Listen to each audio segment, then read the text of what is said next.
Welcome back again sa ating YouTube channel mga Kadaberkads, and for today's video, ang pag-uusapan natin ay tungkol sa mga importanteng ganap sa loob at sa labas ng Eat Bulaga and syempre patungkol kay Raisa May at kay Bimbi. So first topic, batiin muna natin ang happy birthday si Tito Soto ngayong araw po ng Lunes. At nung Sabado, in advance na po ang celebration kasama po ang mga Daberkads natin sa Hard Rock Cafe bago po umalis si Raisa May patungo po sa Hong Kong. Samantalang pag-usapan naman natin mga Kadaberkads, ang kaganapan po kay Raisa May dito po sa Hong Kong. So kahapon nag-live po si Raisa at meron nga po nagtanong sa TikTok kung kailan daw po ang balik ni Raisa dito sa Pilipinas or hanggang kailan ang tagal nila dito sa Hong Kong. At ang sagot po ni Raisa May, hindi pa niya daw sure mga Kadaberkads, hindi pa niya daw po alam kung hanggang kailan sila dito. Meaning ba nito'y matatagal-tagalan daw po ng onte si Raisa to the point na hindi siya makakapasok sa live ng Itbulaga na kung saan ay present si Bimbi? So kung present po si Bimbi araw ng Miyerkules tapos si Raisa ay nasa Hong Kong pa, posibleng hindi po sila magkatagpo. Pero ipag-pray natin na sana po makauwi si Raisa before Miyerkules. Kasi ito po yung date na napapabalitang babalik daw po si Bimbi sa programang Itbulaga. At kahapon din mga Kadaberkads, nag-share po si Raisa May sa kanyang community ng isang TikTok nilang mag-iina po kasama si Nicole, kasama po si Mami Risa at nakasombrero nga po dito ng color red si Raisa May. Super cute nila ditong mag-iina. Tres Marias talaga siya. Nakita rin natin ang iba pang mga kaganapan doon mula naman po sa ibang account na nasa Hong Kong na talaga namang pinagkaguluhan po si Raisa May habang sila po ay nakasakay sa train. Ang dami pong nagpa-picture sa kanya doon mga Kadaberkads. Talagang sikat na sikat po ang ating aling maliit dahil kahit nasaan po siyang lugar, ang dami-dami pong nakakakilala sa kanya. At eto pang ilang ganap mga Kadaberkads nang magpunta po si Raisa May dito po sa isang mall sa Hong Kong. Talagang pinagkaguluhan, dinumog po siya dito, siksikan na po yung mga tao para lang makapagpa-picture sa kanya. At paglabas nga mga Kadaberkads, ang dami pa rin nakasunod sa kanya. Grabe, iba na po talaga si Raisa May mga Kadaberkads. May time pa nga po dyan na nasisigit na po si Raisa kasi sobrang nagsisiksikan para po makalapit sa kanya ang mga OFW. Marami nga po nagsasabi mga Kadaberkads na dapat na daw po magkaroon ng security si Raisa. At kung nyo napansin mga Kadaberkads, kahit nagpalit po ng damit si Raisa May Dizon, present at hindi pa rin po hinuhubad ang binigay po ni Bimbi na necklace. Isang patunay lamang ito mga Kadaberkads na talaga namang binabalandra po ni Raisa May ang pagmamahal niya para po kay Bimbi at meron pa pong maybe. Samantalang pag-usapan naman natin mga Kadaberkads ang tungkol dito sa ginawa ni Jack Salvador sa kanyang account. Marami po kasing nakapansin na nawala daw po yung picture ni Raisa May, yung video po ni Bimbi at ni Raisa. Parang nabura na daw po mga Kadaberkads kung binura daw po ito ni Jack Salvador. Sa tingin ko mga Kadaberkads, nag-private lamang po siya ng account. Mga friends niya lamang po ang makakakita ng kanyang post. Prinibate niya na po ito sa publiko dahil ang nauna niya pang post ay 2010 pa po mga Kadaberkads. Tapos wala na po yung mga picture at video dito ni Raisa May Dizon.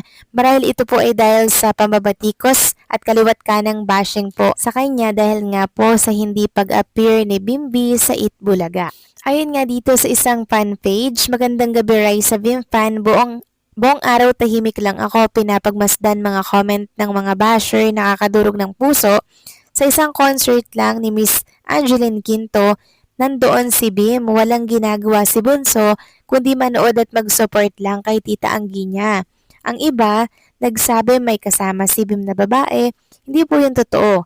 Kitang-kita nyo kung sinong kasama ni Bunso, hindi pa pwede na support lang yan. Si baby girl Raisa May Dizon naman doon sa birthday ni Tito Sen kaya di sila magkasama dahil hiwalay ang event nila. At natulog siya ng maaga dahil flight niya 2 a.m. ng madaling araw puntang HK. Kaya please kung solid kayong nagmamahal sa dalawa, stop spreading fake news at stop bashing na. Kung sa Evie naman hindi yan iniwan ni Vim, ang Evie, nagpaalam siya na hindi papasok dahil may importante siyang ginagawa. Nandoon si Bim kahapon sa sayaw ni Raisa kasama ang Team Riza. Kami hanggang sa huli hindi namin iiwan ang dalawa, Riza Vim and Bimbi Aquino. Kaya kayo research muna kung ano ang katotohanan. Mahal nilang isa't isa bilang magkaibigan sa loob ng 13 years. Sabi nga ni Vim, let's trust the process kung magiging sila kaya wait nyo na lang pagtadhana na ang gumalaw para sa kanila. Stop bashing na okay support na lang sa kanila na walang iwanan. Solid ba kayo sa Riza Vim at sa iba pang fandom?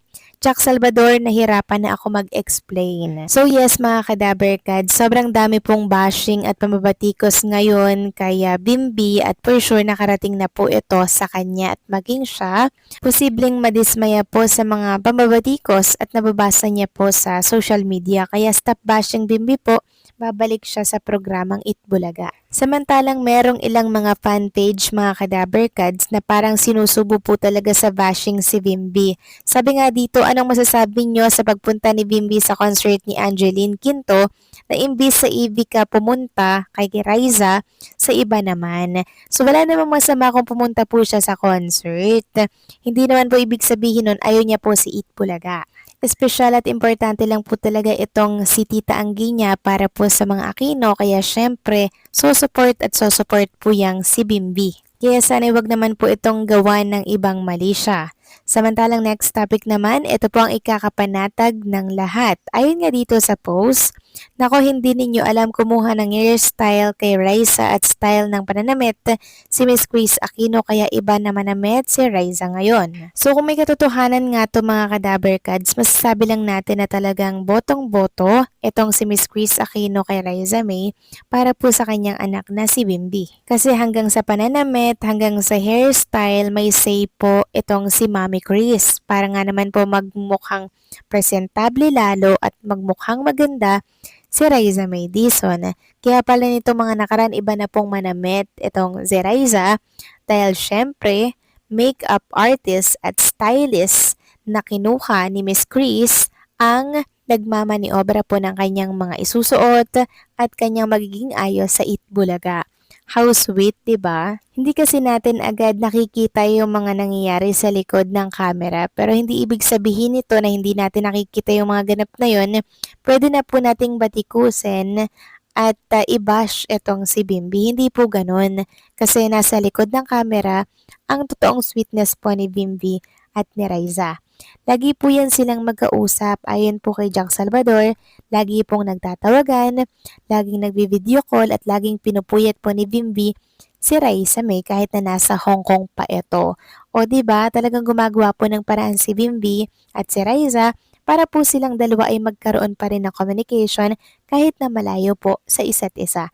So doon lang tayo kumapit mga kadaberkads at wag na nating batikusin si Bimbi.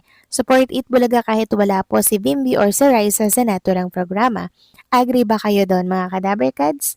Please comment down below.